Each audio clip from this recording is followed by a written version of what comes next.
probably can't hear me right now. It's about 9 a.m. Chicago time. We're on the airplane, headed home. We'll be back in Chicago in about 4.5 hours. But just now, I mean, we've been on the plane for 11 hours. There was an hour delay, so yeah, about 11 hours. Just now finished up about 45 minutes of the first real tear tantrum on Natalie's part. She's been a super trooper, both her and Abby on the flight back. You know, I mean, there's been some like behavioral stuff, but you know, I've had to feed her through the Mickey I think 4 times now. She's probably a little hungry, although she's not supposed to feel hunger. She's probably a little dehydrated. I think we're all a little dehydrated, but I haven't been able to feed her by mouth, so her lips are a little bit chapped, and that bothers me a little bit. But I can't do anything about it. She won't let me put any chapstick on. She won't even let me put a wet towel on her mouth. Right now she's she's right here.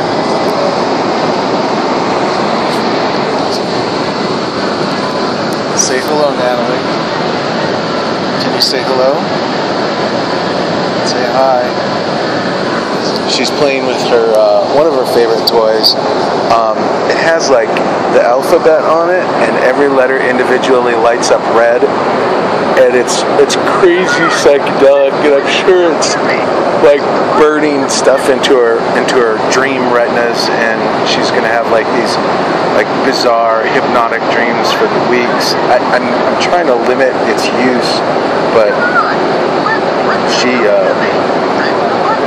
you know, whatever. It's her first plane ride, and it's like a 16-hour plane ride, so, you know, why torture her even more by taking away her favorite toy? Abby's over here. Wave hi, Abby. Oh. Can you see? Wave hello. Can you wave hi? Are you hungry? Wave hello. Say hi. No. Yeah, okay, so Abby's here too, so's Laura. This morning was tough. It was really tough. I was probably up at 4. I didn't get out of bed till 6. I didn't sleep very well. Of course, I haven't slept well in like a week and a half, even before coming here.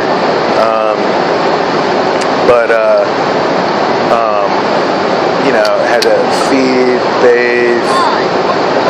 Yeah, I mean, it was pretty crazy. It was pretty crazy. And then, you know, we were still 20 minutes late leaving, but we had plenty of time. I mean, we got to the gate about an hour before boarding, and they boarded like 40 minutes before, or maybe 50. It was like 40 minutes before they closed the doors. But then it was like an hour before we lifted off, so I don't know, whatever. What else? Yesterday we went to the Peak, which is, you know, it's the peak of Hong Kong, you get it. We took the tram. That was pretty exciting. Getting off the tram was really hard. I don't know if you noticed, Laura, but like getting off the tram was like crazy difficult with Natalie. Getting off the tram. The tram. I mean, the thing was like at a 20-degree angle, and I had to like somehow. It was brutal. Oh yeah. Yeah, I thought it was that. Yeah.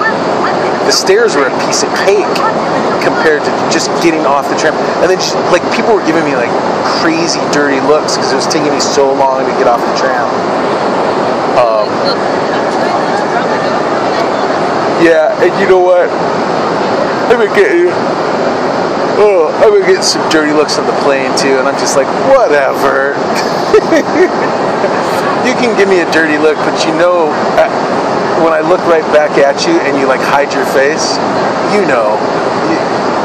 So it's kind of funny. Judy said once, long when Abby had the segmental hemangioma, Judy had some problems going in the store and stuff. And what's up, baby? People looking at her and looking at Abby with the birthmark on her face, and now she doesn't have it, so it's not a big deal. But for a while there, Judy was a little sensitive about that. Not so much anymore. People didn't do that when I was pushing around Abby, though. It's like I don't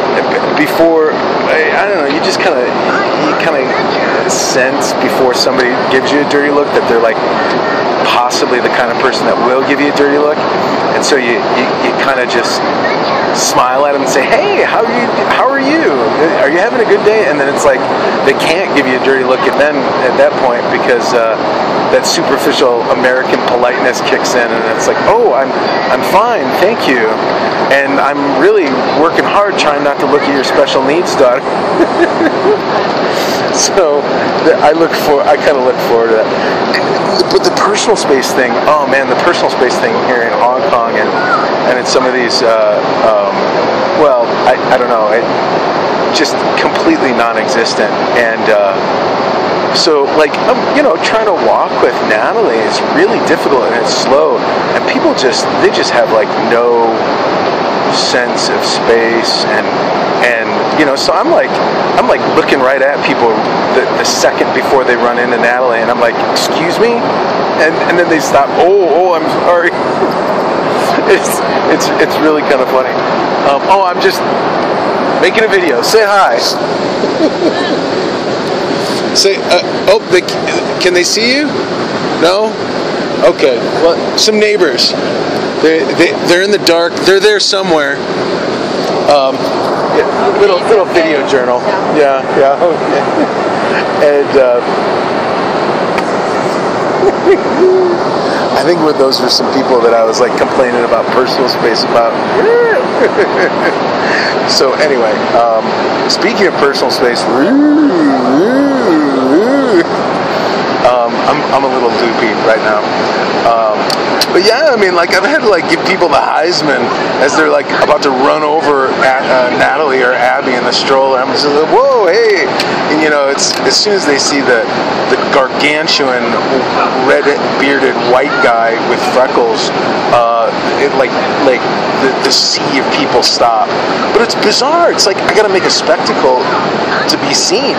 Like I'm completely not noticed. You'd think I'd stand out in a crowd in a huge way, but I'm completely not noticed, and nobody's noticed. Like again, the personal. I don't even know if it's a personal space thing. I think it's an insularity thing.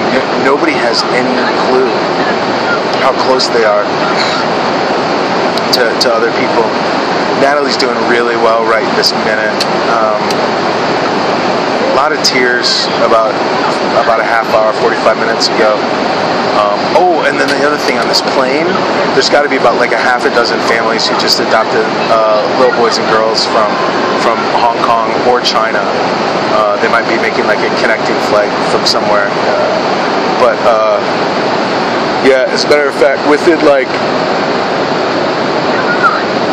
3 rows of us, there's a family from Oklahoma that just adopted a 14-month-old girl with a cleft lip and cleft palate. And then there's another family about 6 rows away who, I don't know what's up with that kid. Some sort of delay. He's definitely got some gross motor skills issues. Other than that, I mean, he looks pretty fine to me. And then maybe like, I don't know, 6 or 7 rows over there, there's another family. The kid looks, perfectly able, but looks like maybe 4 or 5. So maybe they just adopted a waiting child. Pretty cool. Some of the flight attendants and a couple of the mamas on the plane have noticed that and just have been really kind of doting on us. To be honest, it's like the first time this whole trip anybody's doted on me. I mean, some previous families I've seen written or write or talk about how they're just treated like, you know, kings and queens and royalty. And that has not been my experience. But I haven't had a bad experience by any stretch, and I'm over my 10 minutes, so I better stop, otherwise I won't be able to upload this. It is 9:24 a.m. Chicago time, and for me it's 10:24 p.m.